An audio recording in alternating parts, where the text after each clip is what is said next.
Hi friends, welcome to our channel. ഞങ്ങളുടെ വീടിൻ്റെ അടുത്തുള്ള അമ്പലത്തിൽ അന്നദാനം ഉണ്ട് കേട്ടോ. ഉത്സവത്തിൻ്റെ ലാസ്റ്റ് ഡേ ആയിരുന്നതുകൊണ്ട് തന്നെ ഞാനും അമ്മയും പോകാൻ തീരുമാനിച്ചു. വല്യമ്മയും ചേച്ചിയും ചേച്ചിയുടെ ഫ്രണ്ടും കൂടെ ഉണ്ടായിരുന്നു കേട്ടോ കൂടെ.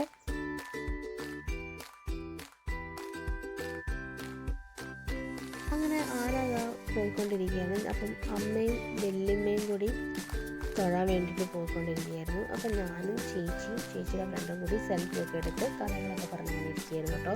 അങ്ങനെ അതൊക്കെ കഴിഞ്ഞ് ആന തൊഴുത് കഴിഞ്ഞ് മടങ്ങി വരുന്ന കാഴ്ചയാണ് ഞങ്ങൾ കാണുന്നത്. ഇങ്ങനെ ഞങ്ങൾ കുറച്ച് നേരം അതൊക്കെ നോക്കി നിന്ന് വെല്ലിച്ചനെ വെയിറ്റ് ചെയ്തുകൊണ്ടിരിക്കുകയായിരുന്നു കേട്ടോ. വെല്ലിച്ചൻ വന്നിട്ട് വേണം ഫുഡ് കഴിക്കാൻ വേണ്ടിയിട്ട് പോകാൻ. അങ്ങനെ അവസാനം വെല്ലിച്ചൻ വന്നു. ഞങ്ങൾ ഫുഡ് കഴിക്കാൻ വേണ്ടി പോയി. ഫുഡൊക്കെ വിളമ്പിക്കൊണ്ടിരിക്കുകയാണ്. ഉപ്പേരി ഉണ്ടായിരുന്നു, ബീട്രൂട്ടിൻ്റെ പച്ചടി, അവിയൽ, കൂട്ടുകറി, പുളിയിഞ്ചി, പപ്പടം തുടങ്ങി എല്ലാ ഐറ്റംസും ഉണ്ടായിരുന്നു കേട്ടോ. അങ്ങനെ ഇതാ കറിയൊക്കെ കിട്ടി, സാമ്പാർ നല്ല ടേസ്റ്റ് ആയിരുന്നു, പപ്പടമൊക്കെ ഉണ്ടായിരുന്നു.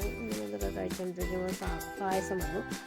പായസമാണെങ്കിൽ അടിപൊളി ടേസ്റ്റ് ആയിരുന്നു അപ്പോൾ നല്ല പായസം. അങ്ങനെ ഞങ്ങളതൊക്കെ കഴിച്ച് പുറത്തിറങ്ങി ഇങ്ങനെ നിൽക്കുകയാണ്. കഥകളൊക്കെ പറഞ്ഞങ്ങനെ നിൽക്കുന്ന സമയത്ത് അവിടെ ചന്ത ഉണ്ടായിരുന്നു കേട്ടോ. ചന്ത പോയിട്ടൊന്നുണ്ടായിരുന്നില്ല, 2 ചന്ത ഉണ്ടായിരുന്നു. ഒന്ന് ടോയ്സ് വിൽക്കുന്നതായിരുന്നു, ഒന്ന് ഫാൻസിയുടേതും. അങ്ങനെ കാഴ്ചകളൊക്കെ കണ്ട് ഞങ്ങൾ നേരെ വീട്ടിലേക്ക് വിടുകയാണ്. അപ്പോൾ ഇത്രയും ഉണ്ടായിരുന്നല്ലോ ഇന്നത്തെ വീഡിയോ. എല്ലാവർക്കും ഇഷ്ടപ്പെട്ടിട്ടുണ്ടെങ്കിൽ ലൈക്ക് ചെയ്യുക, കമൻറ്റ് ചെയ്യുക, ഷെയർ ചെയ്യുക, സബ്സ്ക്രൈബും കൂടി ചെയ്തേക്കുക. അപ്പോൾ അടുത്ത വീഡിയോയിൽ കാണുന്നവരേക്കും ബൈ.